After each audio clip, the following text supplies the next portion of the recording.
Assalamualaikum warahmatullahi wabarakatuh.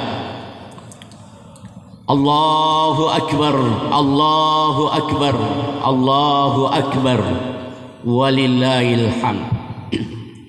Alhamdulillahilladzi bi ni'matihi tatimmus shalihat wa bi fadlihi tatanazzalul khairat wal barakat wa bi taufiqihi tatahaqqul maqasid wal ghayat.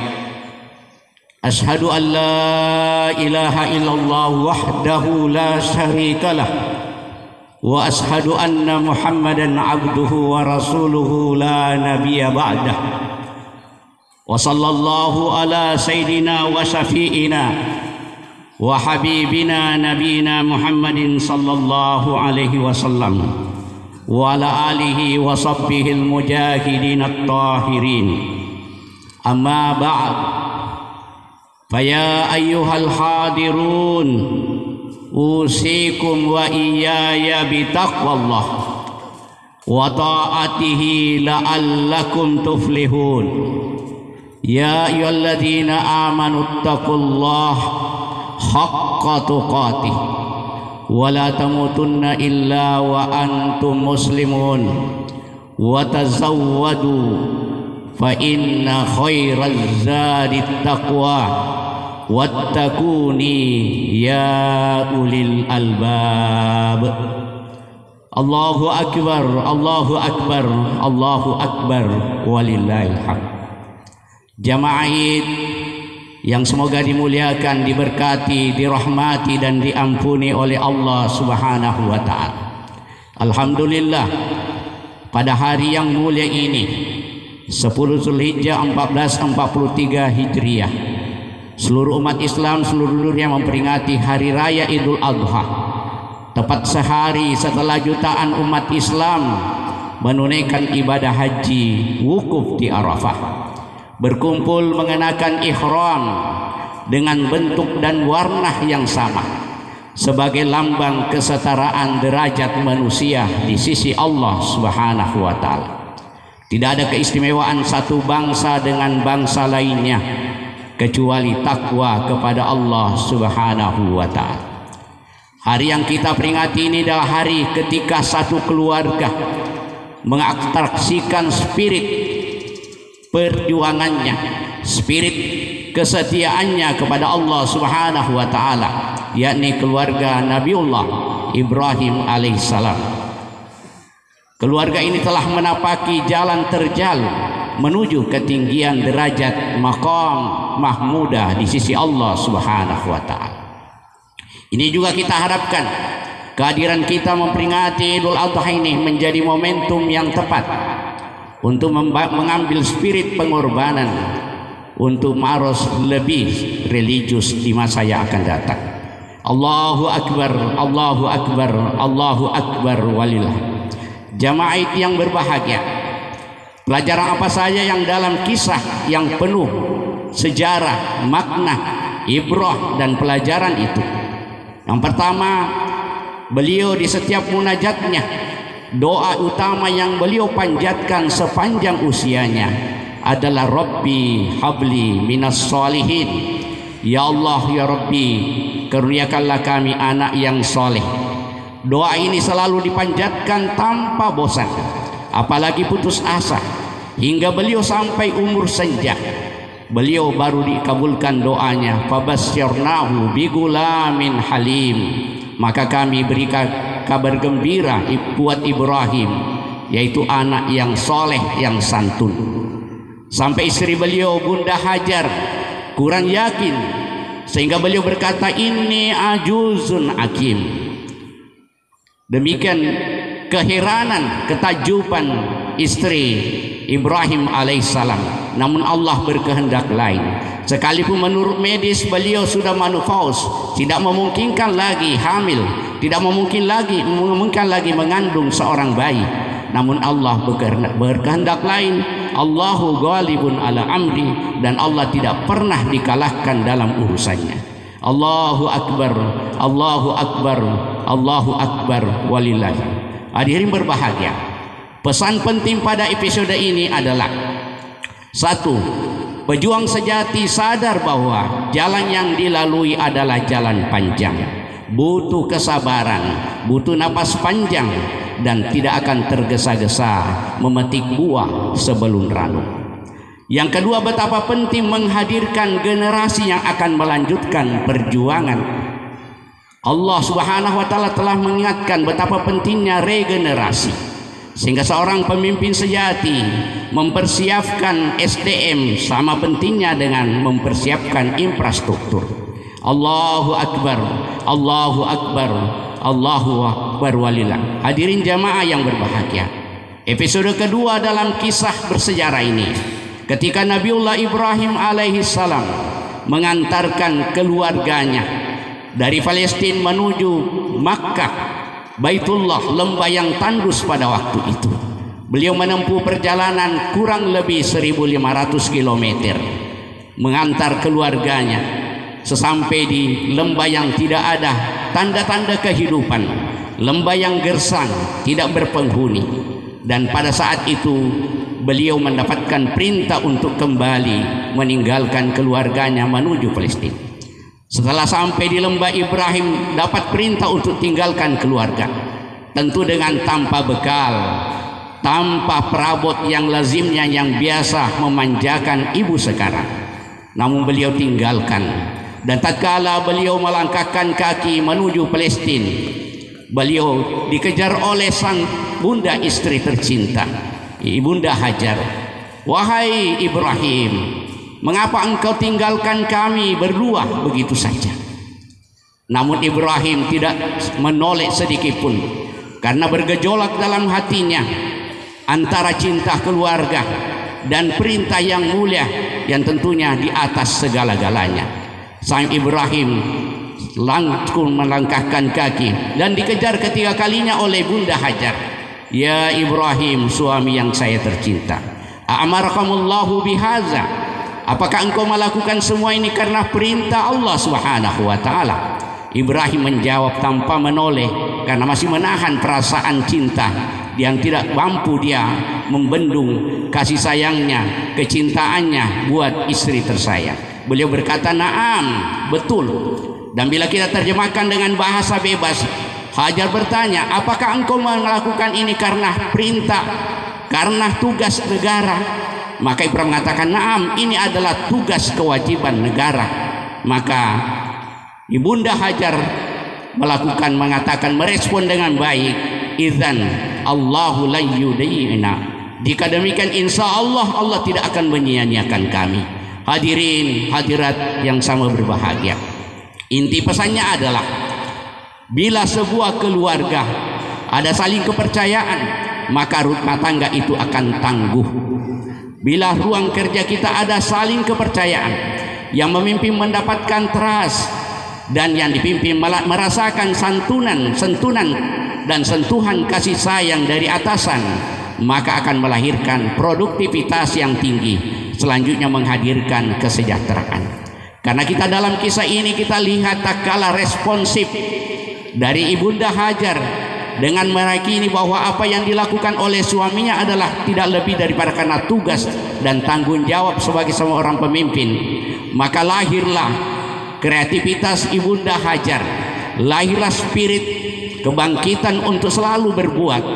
Maka dengan Hajar, Ibunda Hajar melakukan lari-lari kecil antara Safa dan Marwah, dan Allah menghadiahkan air Zam-Zam yang tidak pernah kering, tidak pernah surut, walaupun jutaan jamaah haji mengkonsumsinya. Hadirin hadirat jamaah Id yang berbahagia. Yang ketiga, mari kita saksikan dialog yang edukatif, penuh cinta, sekalipun suasana sangat menegangkan. Mari kita saksikan bagaimana sang ayah Ibrahim alaihissalam dengan sangat hati-hati bertanya kepada anaknya, "Ya bunayya, inni ara fil manam anni azbahuka fanzur maza tara." Wahai anak yang saya cintai, wahai anak buah hati kami, saya mendapatkan perintah lewat mimpi Saya diperintahkan anni azbahuka, saya diperintahkan untuk menyembelih engkau wahai anak yang saya cintai. Apa respon sang Ismail? Beliau merespon dengan sangat sopan sekalipun suasana tegang. Beliau berkata, ya abati, wahai bapak yang saya cintai, if'al ma tu'maru satajiduni insyaallahu minas sabirin. Wahai ayahku yang saya cintai, laksanakan itu perintah Allah, jangan tunda-tunda. If'al ma tu'mar, dan insya Allah engkau menyaksikan saya menjadi orang yang bersabar menerimanya. Luar biasa zaman berbahagia, terjadinya edukasi, terjadinya dialog yang efektif, komunikatif, santun di antara mereka. Inti pesannya adalah tidak mungkin akan terjadi suasana seperti itu jika hal itu tidak dilewati dengan sebuah edukasi yang efektif. Tarbiyah ailiyah terjadi dalam rumah tangganya. Tidak mungkin akan seketika ada anak cerdas seperti itu menjawab dengan lugas, dengan penuh kasih sayang. Tentu ini adalah melewati proses tarbiyah ailiyah, tarbiyah pendidikan rumah tangga yang intensif akan terjadi. Olehnya itu pesan pentingnya adalah mari menjadikan rumah kita bahagian ruang tarbiyah untuk melakukan transformatif nilai-nilai luhur, komunikasi penuh cinta. Sangat bisa kita jika sang ayah tidak sukses menjadi teladan di hadapan anak kita. Sangat riskan, sangat disayangkan bila seorang ayah tidak menjadi teladan di hadapan anaknya. Dan ibu hanya sukses sebagai wanita karir, tapi gagal berkarya dan mendapatkan meraih cinta anak-anaknya di rumah. Ketahuilah, ketahanan keluarga adalah bahagian ketahanan bangsa. Untuk itu jangan kita memberikan kesempatan terbuang begitu saja tanpa kita melakukan edukasi yang intensif dalam rumah tangga kita. Olehnya itu jangan serahkan pendidikan anak kita kepada Google, internet, sosmed, sementara kita lalai alfah di hadapan anak-anak kita. Allahu Akbar, Allahu Akbar, Allahu Akbar walillahi. Jamaah yang dimuliakan Allah, episode yang keempat, episode yang sangat menegangkan. Betapa tidak, ini adalah saat-saat Ibrahim yang akan mengeksekusi langsung untuk menyembelih anaknya, anak semata wayangnya, anak tunggal yang sekian lama dirindukan. Dengan tangan sendiri, mungkin boleh jadi ada orang yang menyudahi anaknya, mengeksekusi anaknya dengan perantaran orang lain, tapi ini adalah dengan tangannya sendiri. Tentu adalah suatu hal yang sangat menegangkan. Terjadi pergolakan dalam jiwa Ibrahim antara perintah Allah dan kasih sayang pada anak. Falamma aslama wa tallahu lil jabin, tak kala keduanya pasrah bertawakal kepada Allah untuk memenuhi keinginan dan janji Allah Subhanahu wa taala. Namun apa yang terjadi jamaah berbahagia? Tentu adegan ini akan memunculkan berbagai pikiran. Pasti Ismail putus batang lehernya, pasti bersimbah darah, pasti mati di tangan ayahnya sendiri. Ternyata tidak sama sekali. Hadirin berbahagia, kita sangka tangan Ibrahim cepat melaksanakan amanah perintah Allah, jauh lebih cepat tindakan Allah menyelamatkan Ismail alaihissalam. Qad saddaqta ru'ya inna kadzalika najzil muhsinin. Sungguh engkau Ibrahim membenarkan mimpimu. Ini adalah kadzalika najzil muhsinin, balasan orang-orang yang selalu berbuat baik. Inna hadza lahuwal bala'ul mubin. Sesungguhnya ini benar-benar suatu ujian yang nyata. Wa fadainahu bizibhin azim, dan kami tebus anak itu dengan seekor sembelihan besar. Allahu Akbar, Allahu Akbar walillah. Inti pesannya adalah satu perintah Allah adalah ujian keimanan. Yang kedua, tidak ada perintah Allah yang mendatangkan mudarat. Yang ketiga, bersangka baiklah kepada Allah Subhanahu wa ta'ala. Allahu Akbar, Allahu Akbar, Allahu Akbar. Yang kelima, sesungguhnya seluruh ibadah seharusnya berimplikasi dalam kehidupan sosial, termasuk Idul Kurban. Jamaah yang berbahagia, itulah sebabnya disyariatkan daging korban kita dibagi tiga: sepertiga untuk pemilik korban, sepertiga untuk fakir miskin, sepertiga untuk dihadiahkan buat andai tolang, keluarga, kerabat. Itu memberi makna yang dalam bahwa sesungguhnya Idul Kurban adalah hari-hari yang akan memberi perhatian pentingnya menghubungkan silaturahim antara fakir dengan si kaya, antara teman, karib kerabat, agar terjadi sinergitas dalam masyarakat, agar terjadi sesuatu yang saling membantu dalam masyarakat untuk mewujudkan masyarakat religius, masyarakat yang senantiasa aman, sejahtera, dan senantiasa menghadirkan ketenangan dan kebahagiaan. Mari kita simak ungkapan Imam Ahmad. Beliau berkata, man tawaffa al-baital harami wa nasiya an yatawafa haulal fuqara'i bimu'tana qala kulla yaumin min sa'atil auz. Buta itu, kata beliau, adalah orang yang mengelilingi Ka'bah, namun ia lupa tidak mengelilingi orang-orang fakir di sekitarnya. Mereka mati setiap hari karena sangat miskin. Buta itu bagi orang yang sholat dan puasa, kemudian menipu dalam jual belinya. Buta itu bagi orang yang berdiri di hadapan Allah dan dalam hatinya masih menyimpan dendam, kebencian, dan merendahkan sesama. Buta itu adalah orang yang senantiasa sujud berpuasa, namun mulutnya tidak pernah berpuasa, mengecam, mencaci maki, mengadu domba. Buta itu adalah orang yang kenyang, sementara di sampingnya kelaparan. Allahu Akbar, Allahu Akbar, Allahu Akbar walillah.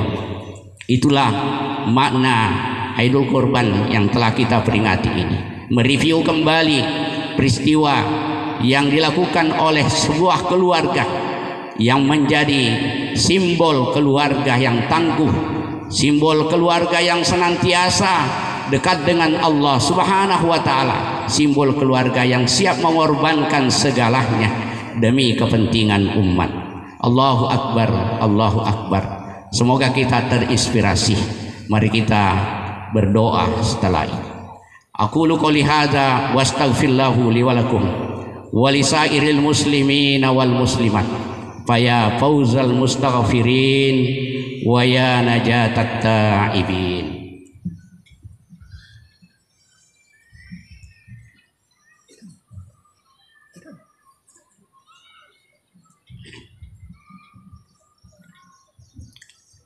Innal hamdalillah nahmaduhu wa nasta'inuhu wa nastahdi wa natubu ilaih wa na'udzu bihi min sururi min anfusina wa sayyiati min a'malina.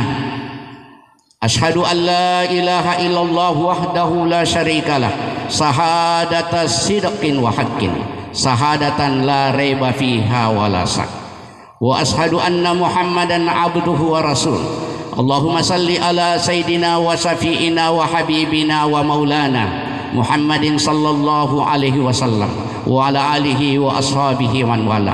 Amma ba'du fa ya ibadallah, usikum wa iyaya bi nafsi bi taqwallah faqad fazal muttaqun.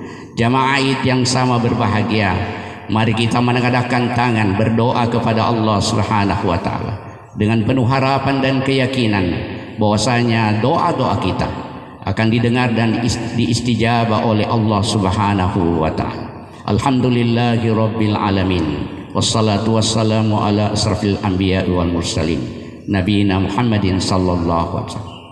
Allahumma inna nas'alukal huda wat tuqa wal afafa wal ghina. Allahumma inna nas'aluka imanan kamila wa yaqinan sadiqa wa niyatan khalisah wa amalan mutaqabbala. Allahumma aslih lana dinana alladhi huwa ismatu amrina wa aslih lana dunyana allati fiha ma'asuna wa aslih lana akhiratal lati hiya ma'aduna waj'alil hayata ziyadatan lana fi kulli khair waj'alil mauta rahatan lana min kulli sa. Allahumma ya Allah ya Rabbana, sesungguhnya Engkau menyaksikan hamba-hambamu di sini duduk bersimpu mengadahkan tangan berdoa bermunajat kepada dengan penuh harapan kiranya Engkau mengabulkan doa-doa. Allahumma ya Allah ya Rabbana, hamba-hambamu di sini duduk bersimpu mengadukan betapa banyak dosa, kelalaian, kemaksiatan yang masih kami lakukan ya Allah. Namun kami tidak pernah putus asa dengan rahmat-Mu ya Allah. Kami tidak putus asa dengan ampunan-Mu ya Allah. Oleh itu ya Allah, ampunilah dosa-dosa kami ya Allah. Ampunilah kelalaian kami ya Allah. Ampunilah maksiat kami ya Allah. Sebab jika Engkau tidak ampuni kami, maka kami termasuk orang yang merugi dunia dan akhir. Ya Allah ya Rabbana, kami sadar betapa banyak nikmat yang Engkau curahkan kepada kami ya Allah. Namun boleh jadi kami belum termasuk orang yang mensyukuri nikmat-Mu ya Allah. Buktinya ya Allah, terkadang nikmat yang kami kejar menjadi penyebab melupakan Engkau ya Allah. Kami kejar nikmat-Mu ya Allah, tapi kami melupakan Engkau sebagai pemberi nikmat ya Allah. Masih terkadang tertunda-tunda salat kami ya Allah karena hal-hal sepele ya Allah. Masih terkadang menahan hak-haknya fakir miskin ya Allah karena masih ada kebahilan, keserakahan dalam jiwa kami ya Allah. Untuk ya Allah, ampunilah kelalaian kami ya Allah. Cabutlah kebahilan dalam hati-hati kami ya Allah.